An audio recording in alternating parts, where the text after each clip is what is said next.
नमो देव्यै महादेव्यै शिवायै सततं नमः। नमः प्रकृत्यै भद्रायै नियताः प्रणताः स्मताम्। रौद्रायै नमो नित्यायै गौर्यै धात्र्यै नमो नमः। ज्योत्स्नायै चन्दुरूपिण्यै सुखायै सततं नमः। कल्याण्यै प्रणता वृद्ध्यै सिद्ध्यै कुर्मो नमो नमः। नैऋत्यै भवितां लक्ष्म्यै सर्वाण्यै ते नमो नमः।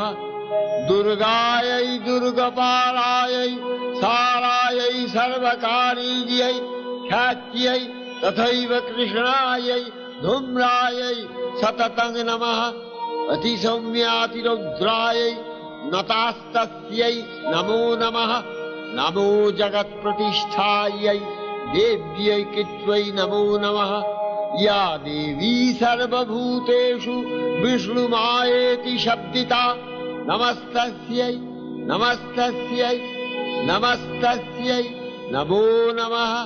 या देवी सर्वभूतेषु चेतनत्व अभिधीयते नमस्तस्यै नमस्तस्यै नमस्तस्यै नमो नमः। या देवी सर्वभूतेषु